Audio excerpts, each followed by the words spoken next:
Hi everyone, I'm Selena Madrid, Public Information Officer with the Las Cruces Police Department, and we want to welcome you to our monthly segment of Bridging the Badge. As we get ready to head into the month of April, Autism Awareness Month, it's important to know that supporting individuals on the autism spectrum and those who are neurodivergent is something that the Las Cruces Police Department keeps top of mind all year long. We want to welcome you to Bridging the Badge.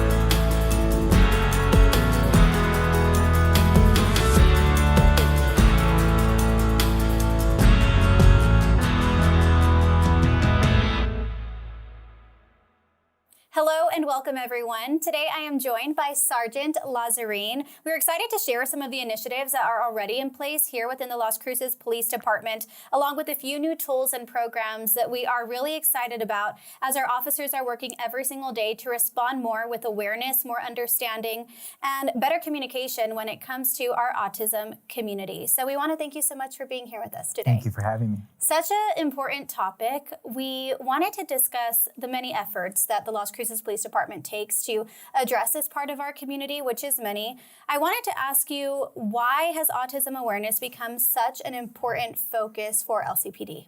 So just like you said in your introduction, it's super important that as a police department, we are evolving in our response to different types of situations that we face.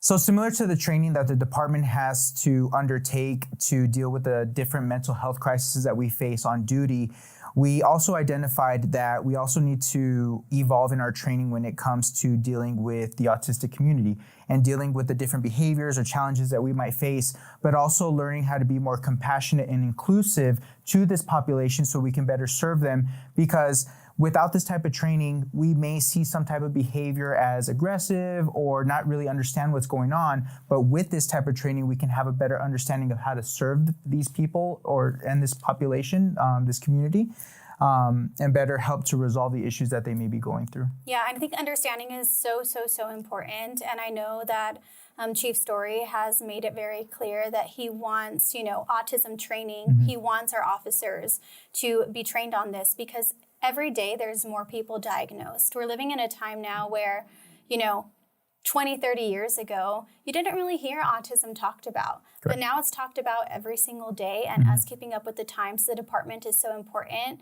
and I think that's a really great thing. And we'll dive into more of the training aspects in just a little bit, but let's talk more about some of the initiatives. One of the more visible things that you guys have probably noticed at home or out in the community is these decals. Let's talk about it. When did this come to the department? It's been a few years now, right? These autism decals? Correct. So we've been implementing these decals for the past few years. The main objective of the decals is to first alert first responders, whether it's on a vehicle or posted at a home, that we may be coming in contact with someone who is on the spectrum or identifies as autistic.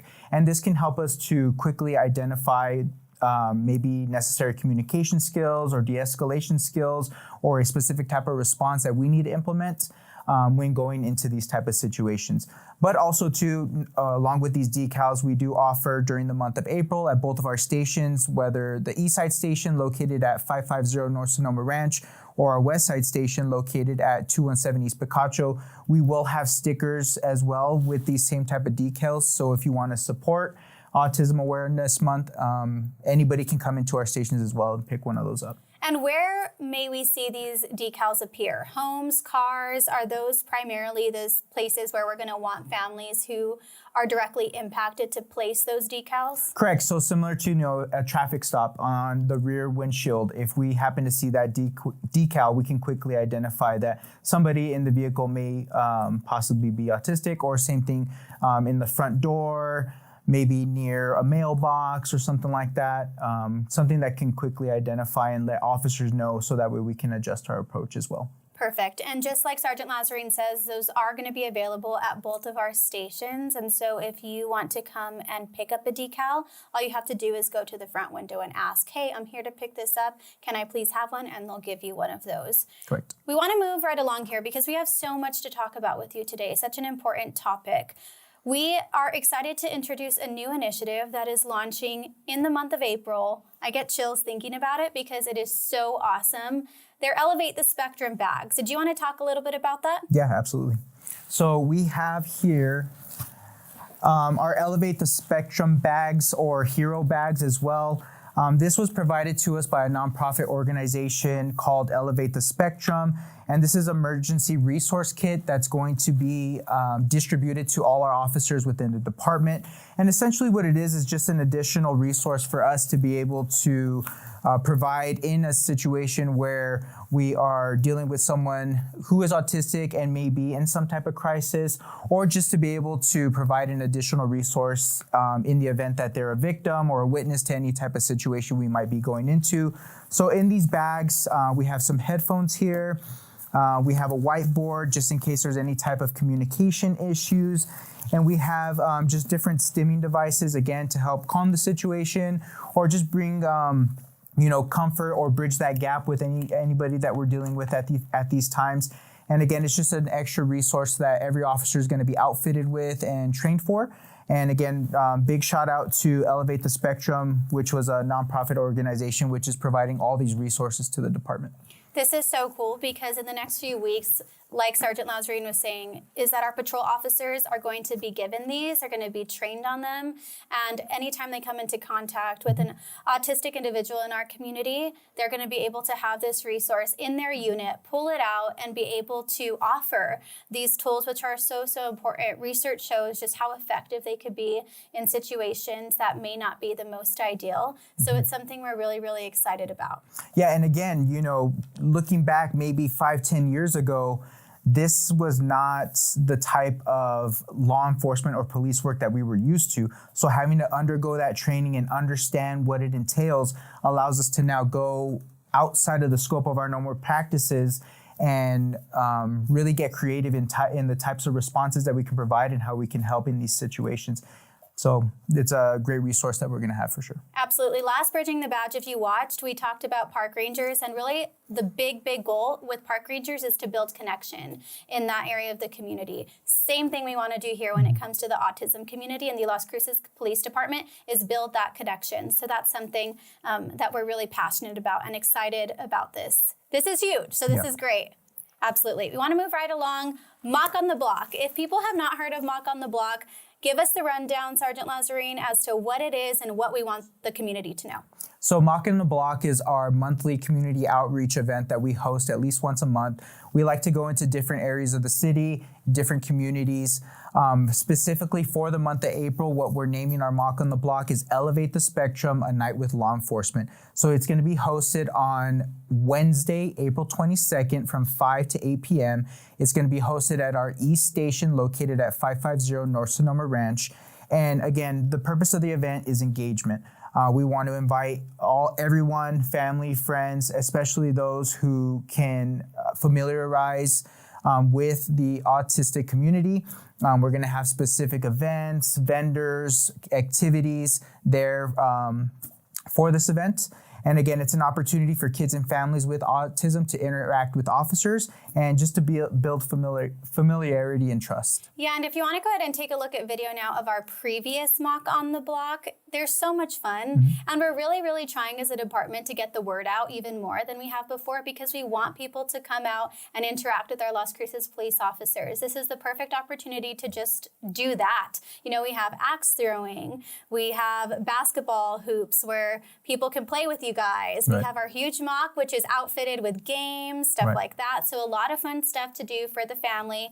So you're going to want to come on out in April. And like I said, this is specifically going to be catered to the autism community. However, anyone is welcome to come in and join on the fun. We're also going to have different resources. My son is 6. He has autism, something I'm very vocal about, and we know that therapy is so, so important too. When kids are small, the neuroplasticity in their brain, they're like little rubber bands, right? So they're like sponges. And so we know that families are always looking for resources for their little ones, for their kids. You're going to be able to come and connect with all the incredible people in our community who are there to help and be a part of this event. Really, really, really cool. So we're excited about Mock on the Block. Yes, absolutely. And again, One of the main focuses of Mock on the Block as well is to invite the community out to have a face-to-face interaction with officers.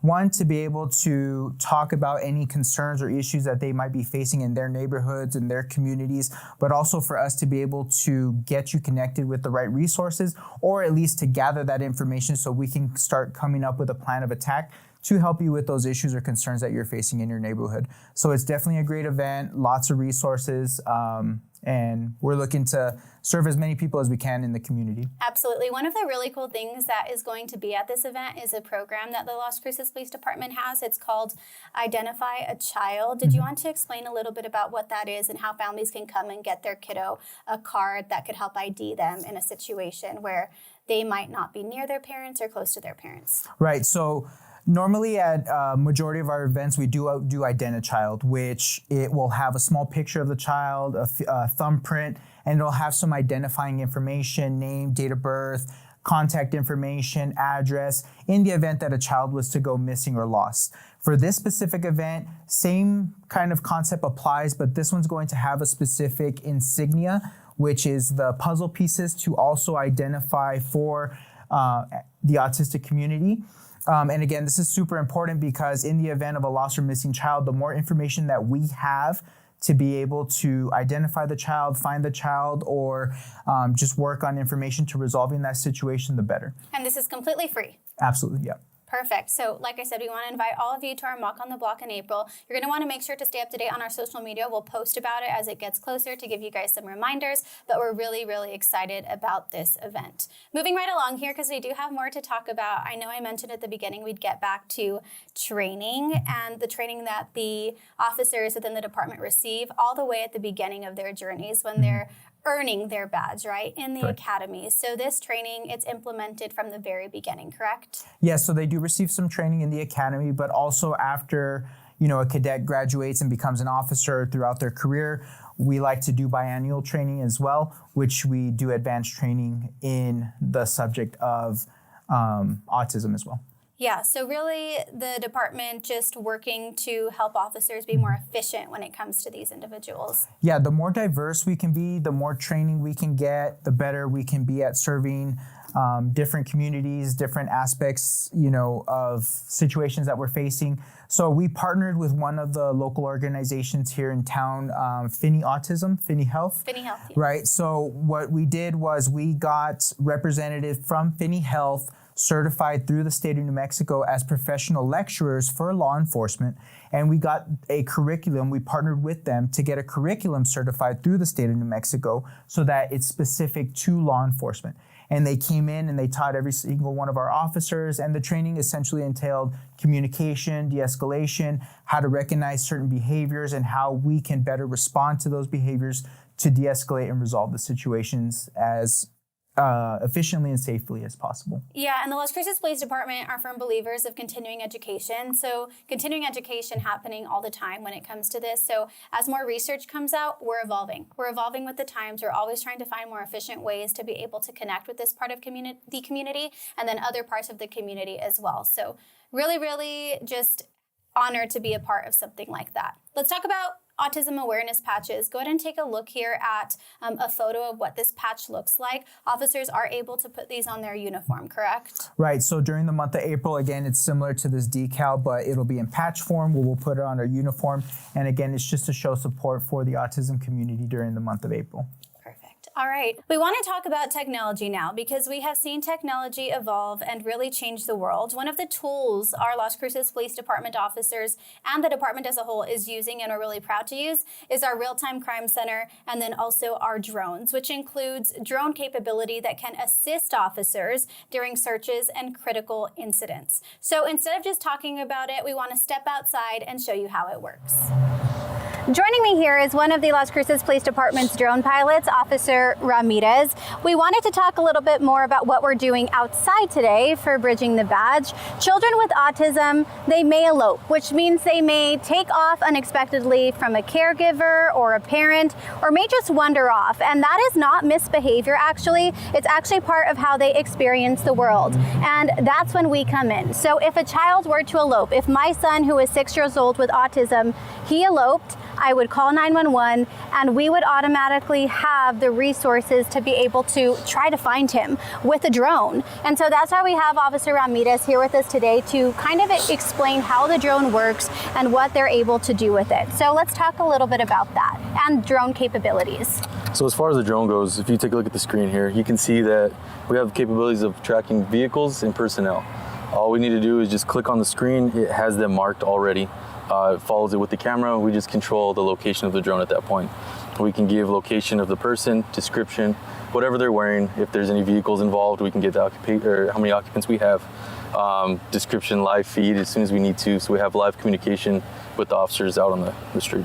And when it comes to people, have you ever had to locate a person with a drone? Can you tell us a little bit about that? Yeah, we have. It's the same thing. As far as the icons go, we just click on the person. It's easier to track a person just because they're walking on foot. We're able to give the clothing description, height, weight, everything that we need to as far as that goes live. And it stays within, we have about 40 minutes of battery, so we can keep an eye on that person for about 40 minutes. And this really is a game changer for the Las Cruces Police Department. Can you talk about that and just how this has really changed the game when it comes to solving crime, finding missing people, locating maybe a stolen vehicle, or in a pursuit per se? With this, including the RTCC with the drones, we're able to get eyes on any hot incident within 2 to 3 minutes. I know it helps me out personally when I'm on my way to a call. I know exactly what the suspect looks like, what vehicle description is, what I'm walking into, because I have a pretty good description of what they can see before I get there. They've helped us out with finding missing people before we even get to the scene. If we get a call that an absconder had walked away, they see them walking away before we arrive on scene, we can close that card out within minutes rather than spending all day looking for them. So it really helps us out. The Las Cruces Police Department is always looking for more efficient ways to continue to evolve with the times and make Las Cruces a safer place. We want to make sure that every member, no matter their ethnicity, no matter their background, whether they have a diagnosis or not, feel safe and supported. And that is the main goal of LCPD, and that's what we're trying to do. We want to thank you so much for joining us for this month's segment of Bridging the Badge. We hope to see you at our Mock on the Block Autism Edition in April.